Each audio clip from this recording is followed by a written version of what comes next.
ಸ್ನೇಹಿತರೆ ನಮಸ್ಕಾರ.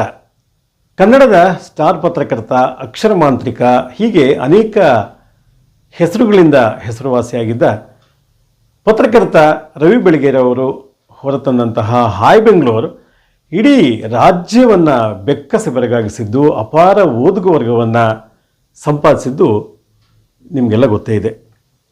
ಬಹಳ ಕಷ್ಟಪಟ್ಟು ಅವರದೇ ಸಮಾನ ವಯಸ್ಕರ ಜೊತೆ ಸೇರಿ ಪತ್ರಕರ್ತರೊಂದಿಗೆ ಹೊರತಂತಹ ಹಾಯ್ ಬೆಂಗಳೂರು ಅತಿ ಕಡಿಮೆ ದಿನಗಳಲ್ಲಿ ಅಪಾರ ಜನಮನ್ನಣೆ ಗಳಿಸಿದ ವಾರಪತ್ರಿಕೆ. ಅವರಿಗೆ ಅವರು ಇಟ್ಟಂತಹ ಟ್ಯಾಗ್ಲೈನ್ ಇದು ಪ್ರತಿ ವಾರದ ಅಚ್ಚರಿ ಅಂತ ಹೇಳಿ.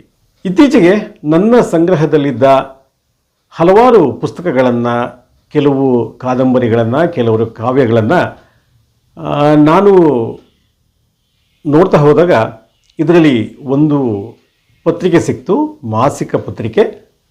ಇದು ಇಂದಿನ ಸುಧಾ, ತರಂಗ, ಕರ್ಮವೀರ ಈ ಒಂದು ಆಕಾರದ ಒಂದು ಪತ್ರಿಕೆ. ಇದರ ಹೆಸರು ಅಚ್ಚರಿ ಅಂತ ಹೇಳಿ. ಈ ಅಚ್ಚರಿ ನಿಜಕ್ಕೂ ಕೂಡ ಅಚ್ಚರಿನೇ. ಇದನ್ನು ರವಿ ಬೆಳಗೆರೆ ಅವರು 1997 ಜೂನ್ ತಿಂಗಳಿನಲ್ಲಿ ಪ್ರಕಟ ಮಾಡುತ್ತಾರೆ. ಈ ಅಚ್ಚರಿ ಮಾಸಿಕ ಬಹಳಷ್ಟು ಅಚ್ಚರಿಗಳನ್ನು ಒಳಗೊಂಡಿತ್ತು. ಇದರಲ್ಲಿ ನಾನು ಆಗಲೇ ಹೇಳಿದ ಹಾಗೆ ಸಮಾನ ವಯಸ್ಕ ಅಥವಾ ಅವರ ಒಂದು ವಯಸ್ಸಿನ ಆಸುಪಾಸಿನ ಅನೇಕ ಪತ್ರಕರ್ತರು ಇದರಲ್ಲಿ ಕೆಲಸ ಮಾಡಿರ್ತಾರೆ. ಈ ಅಚ್ಚರಿಯ ವಿಶೇಷ ಅಂತಂದರೆ, ಅವರೇ ಹೇಳಿದ ಹಾಗೆ ಕನ್ನಡದಲ್ಲಿ ಒಂದು ಈ ತರಹದ ಪತ್ರಿಕೆ, ಮಾಸಪತ್ರಿಕೆ ಇಲ್ಲ ಅನಿಸುತ್ತೆ. ಹಾಗಾಗಿ ಇದನ್ನು ನಾವು ಹೊರತಂದಿದ್ದೀವಿ. ಇದನ್ನು ಓದುಗರು ಮನ್ನಿಸಿ ಓದಬೇಕು, ಇದರ ಬಗ್ಗೆ ಅಭಿಪ್ರಾಯ ತಿಳಿಸಬೇಕು ಅಂತ ಹೇಳಿ ಅವರು ತಮ್ಮ ನಿರಂತರ ಅನ್ನೋ ಸಂಪಾದಕೀಯದಲ್ಲಿ ಹೇಳ್ತಾರೆ, ಜಗತ್ತಿನ ಸರ್ವಶ್ರೇಷ್ಠ ಮಾಸಿಕಗಳಲ್ಲಿ ರೀಡರ್ಸ್ ಡೈಜೆಸ್ಟ್ಗೆ ಮಹತ್ವದ ಸ್ಥಾನ ಇದೆ.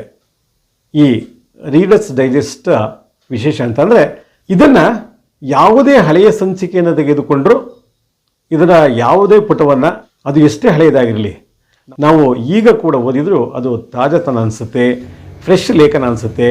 ಇದು ಎಲ್ಲ ಕಾಲಕ್ಕೂ ಅಂದರೆ ಸರ್ವಕಾಲಕ್ಕೂ ಸಂಬಂಧಪಟ್ಟಂತಹ ಲೇಖನ ಇದರಲ್ಲಿದೆ.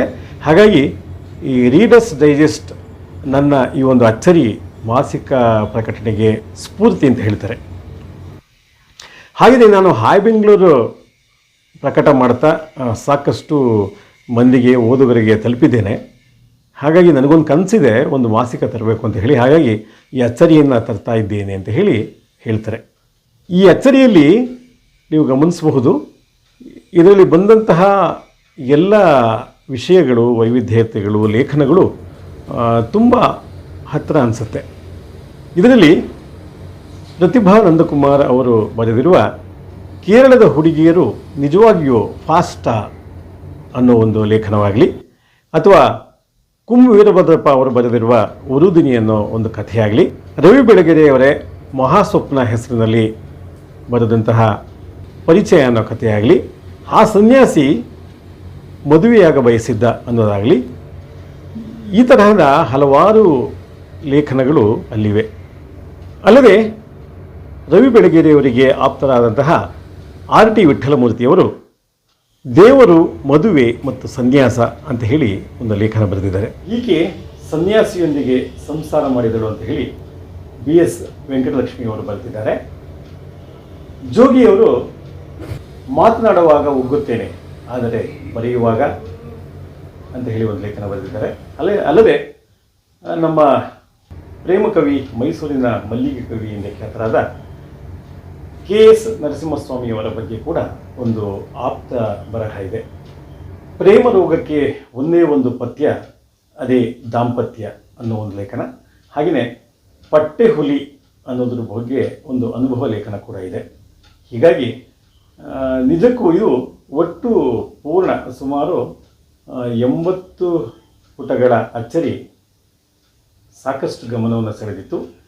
ಇತ್ತೀಚೆಗೆ ಈ ಮಾಸಿಕ ನನಗೆ ಪುನಃ ಸಿಕ್ತು. ಹಿಂದೆ ಬಹಳಷ್ಟು ಬಾರಿ ಓದಿದ್ದೀನಿ, ಆದರೆ ಈಗಲೂ ಕೂಡ ಓದಿಸ್ಕೊಂಡು ಹೋಯಿತು. ನಾನು ಈ ಮೊದಲೇ ಹೇಳಿದ ಹಾಗೆ ಜಗತ್ತಿನ ಸರ್ವಶ್ರೇಷ್ಠ ಮಾಸಿಕ ರೀಡರ್ಸ್ ಡೈಜೆಸ್ಟ್ ಹೇಗೆ ಒಂದು ತಾಜಾತನವನ್ನು ಓದಿಸ್ಕೊಂಡು ಹೋಗುತ್ತೋ, ಹಾಗೆ ಕೂಡ ಈ ಅಚ್ಚರಿ ಮೂಡಿಸ್ತೋದಕ್ಕೆ ತಪ್ಪಾಗಲ್ಲ. ಮತ್ತೊಂದು ಅಚ್ಚರಿ ಅಂದರೆ ರೀಡರ್ಸ್ ಡೈಜೆಸ್ಟ್ ಕೂಡ ಈಗ ತನ್ನ ಪ್ರಕಟಣೆಯನ್ನು ನಿಲ್ಲಿಸಿದೆ. ಅಚ್ಚರಿ ಕೂಡ ಆ ಒಂದು ತಿಂಗಳ ಪ್ರಕಟಣೆಯ ನಂತರ ಮತ್ತೊಂದು ಸಂಚಿಕೆ ಬರಲಿಲ್ಲ. ಇದ್ರ ಬಗ್ಗೆ ನನಗೆ ಇನ್ನೂ ಕುತೂಹಲ ಇದೆ. ಯಾರಿಗಾದರೂ ಗೊತ್ತಿದ್ರೆ ದಯವಿಟ್ಟು ತಿಳಿಸಿ. ಈ ಮಾಸಿಕದ ಪುಟವನ್ನು ತೆರೆದಾಗ ದಿ ಬೆಟ್ ಅನ್ನೋ ಕತೆ ಗಮನ ಸೆಳೆಯುತ್ತೆ. ಮರೆಯಲಾಗದ ಮಧುರ ಕತೆ ಅನ್ನೋ ಶೀರ್ಷಿಕೆಯಲ್ಲಿ ಈ ಕತೆ ಪ್ರಕಟವಾಗಿದೆ.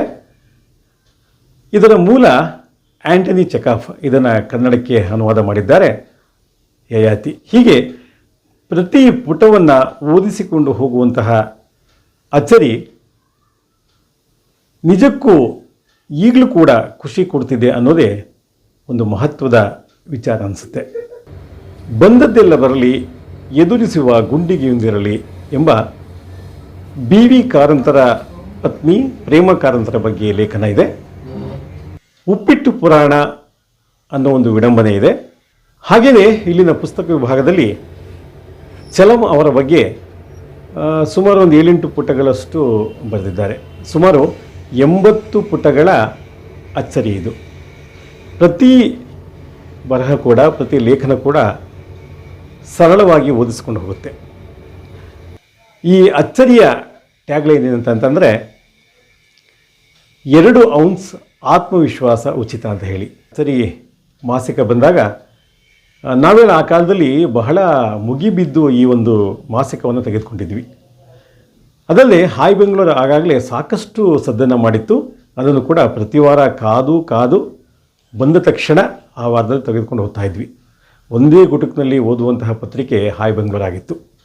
ಮತ್ತು ಅಚ್ಚರಿ ಅಂತಂದರೆ ನನಗೆ ತಿಳಿದಿರೋ ಮಟ್ಟಿಗೆ ಆನಂತರದಲ್ಲಿ, ಅಂದರೆ ಇದೊಂದು ಸಂಚಿಕೆ ಬಿಟ್ಟು ಆನಂತರದಲ್ಲಿ 2ನೇ ಸಂಚಿಕೆ ಬರಲಿಲ್ಲ ಅಂದ್ಕೋತೀನಿ. ಇದು ಒಂದೇ ಸಂಚಿಕೆ ಬಂದಿದ್ದು. ಅದಕ್ಕೆ ಏನು ಕಾರಣ ಅಂತ ಹೇಳಿ ಗೊತ್ತಿಲ್ಲ.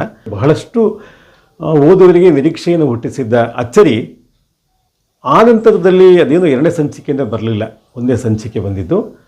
ಆಮೇಲೆ ಓ ಮನಸ್ಸೆ ಅಂತ ಹೇಳಿ ಅವರು ಬಹುಶಃ ಪಾಕ್ಷಿಕ ಅನಿಸುತ್ತೆ, ಅದನ್ನು ಶುರು ಮಾಡಿದರು. ಆನಂತರ ಬಹಳ ವರ್ಷಗಳ ನಂತರ ಅದು ತುಂಬ ಚೆನ್ನಾಗಿ ಬಂತು. ಬಟ್ ಈ ಅಚ್ಚರಿ ಬಗ್ಗೆ ಹೇಳಬೇಕು ಅಂತಂದರೆ ಇಲ್ಲಿ ಇರುವಂತಹ ಎಲ್ಲ ಲೇಖನಗಳು ತುಂಬ ಆಪ್ತವಾಗಿದ್ದವು, ತುಂಬ ಚೆನ್ನಾಗಿತ್ತು. ಅದು ಯಾಕೆ ಹೇಳ್ತೀನಿ ಅಂತಂದರೆ, ಮೊನ್ನೆ ಈ ಪತ್ರಿಕೆಯನ್ನು ಹೇಳಿದ್ನಲ್ಲ, ನನ್ನ ಸಂಗ್ರಹದಲ್ಲಿ ಇದ್ದಂತಹ ಪತ್ರಿಕೆಗಳನ್ನು ಕೆಲವು ಪುಸ್ತಕಗಳನ್ನು ಓದಬೇಕು ಅಂತ ಹೇಳಿ ತಗೊಂಡಾಗ ಇದು ಕೂಡ ಸಿಕ್ತು. ಅದನ್ನು ಮತ್ತೊಮ್ಮೆ ನಾನು ಓದಿದೆ. ಅಂದರೆ ಸರಿಸುಮಾರು 29 ವರ್ಷಗಳ ಹಿಂದೆ ಪ್ರಕಟವಾದಂತಹ ಅಚ್ಚರಿ ಸಿಕ್ತು. ಇದನ್ನು ನಾನು ಕೆಲವನ್ನು ಓದಿದಾಗ ನಿಮ್ಮೊಂದಿಗೆ ಈ ಪತ್ರಿಕೆ ಬಗ್ಗೆ ಕೆಲವು ವಿಷಯಗಳನ್ನು ಹಂಚ್ಕೋಬೇಕು ಅಂತ ಇತ್ತು. ಇದಲ್ಲದೆ ಇನ್ನಷ್ಟು ಸಾಕಷ್ಟು ಬೇರೆ ಬೇರೆ ಲೇಖನಗಳು ಇವೆ. ಹಾಗಾಗಿ ಆ ಕಾಲದಲ್ಲಿ ಈ ತರಹದ ಓದಿನ ಬಗ್ಗೆ, ಅಂದರೆ ಅಕ್ಷರ ಪ್ರೀತಿ ಓದುಗರಲ್ಲಿ ಬಹಳಷ್ಟು ಇತ್ತು. ಈಗಲೂ ಇದೆ.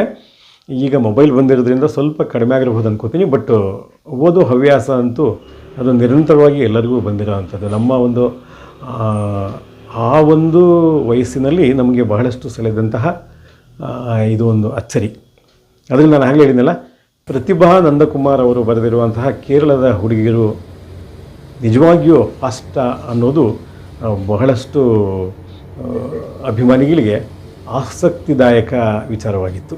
ಹಾಗಾಗಿ ಬಹುಶಃ ಬಹುತೇಕ ಆ ಒಂದು ದಿನಗಳ ನನ್ನ ಗೆಳೆಯರು ಬಹುಶಃ ಅಚ್ಚರಿ ಕೊಂಡುಕೊಂಡ ನಂತರ ಓದಿದ ಮೊದಲ ಲೇಖನ ಕೂಡ ಬಹುಶಃ ಅದೇ ಆಗಿತ್ತು ಅಂದ್ಕೋತೀನಿ ಆಗಿನ ಕಾಲದಲ್ಲಿ. ಇಲ್ಲಿ ರವಿ ಬೆಳಗೆರೆ ಅವರ ಜೊತೆಯಲ್ಲಿ ಕೆಲಸ ಮಾಡಿದಂತಹ ಅನೇಕ ಪತ್ರಕರ್ತರು ಈಗಲೂ ಕೂಡ ಬೇರೆ ಬೇರೆ ಕಡೆಗಳಲ್ಲಿ ಬೇರೆ ಬೇರೆ ಪತ್ರಿಕೆಗಳಲ್ಲಿ ಅಥವಾ ಬೇರೆ ಬೇರೆ ಮಾಧ್ಯಮಗಳಲ್ಲಿ ತೊಡಗಿಸ್ಕೊಂಡಿದ್ದಾರೆ. ಬಹಳಷ್ಟು ಜನ ಈಗಲೂ ಕೂಡ ನಿರಂತರ ಬರವಣಿಗೆಯಲ್ಲಿ ತೊಡಗಿದ್ದಾರೆ. ಅದರಲ್ಲಿ ಕೆಲವರು ನನ್ನ ಆಪ್ತರು ಕೂಡ ಹೌದು. ನಾನು ಹೇಳೋದೇನೆಂದರೆ, ಈ ಅಚ್ಚರಿ ಬಗ್ಗೆ ಅವರಿಗೇನಾದರೂ ಮತ್ತಷ್ಟು ಹೆಚ್ಚಿನ ಮಾಹಿತಿ ಗೊತ್ತಿದ್ದರೆ ದಯವಿಟ್ಟು ಕಮೆಂಟ್ ಮಾಡಿ. ಹಾಗೆಯೇ ಈ ಒಂದು ಅಚ್ಚರಿ ಬಗ್ಗೆ ಹೇಳಬೇಕು ಅಂತ ನಾನು ಅಂದ್ಕೊಂಡಿದ್ದೆ. ಅದರಲ್ಲಿ ಕೆಲವು ವಿಷಯಗಳನ್ನು ನಿಮ್ಮೊಂದಿಗೆ ಹಂಚ್ಕೊಂಡಿದ್ದೀನಿ. ಈ ಸಂಚಿಕೆಯ ಈ ಅಚ್ಚರಿ ವಿಷಯದ ಬಗ್ಗೆ ನಿಮಗೇನು ಅನ್ನಿಸ್ತು ದಯವಿಟ್ಟು ಕಮೆಂಟ್ ಮಾಡಿ. ಹಾಗೆಯೇ ಶೇರ್ ಮಾಡಿ, ಲೈಕ್ ಮಾಡಿ, ನಮ್ಮ ರಾಗಸುದಿಗೆ ಸಬ್ಸ್ಕ್ರೈಬ್ ಮಾಡೋದನ್ನು ಮರಿಬೇಡಿ. ಮುಂದಿನ ಸಂಚಿಕೆಯಲ್ಲಿ ಮತ್ತಷ್ಟು ವೈವಿಧ್ಯದ ವಿಚಾರಗಳೊಂದಿಗೆ ನಿಮ್ಮ ಮುಂದೆ ಬರ್ತೀನಿ. ಅಲ್ಲಿವರೆಗೂ ನಮಸ್ಕಾರ.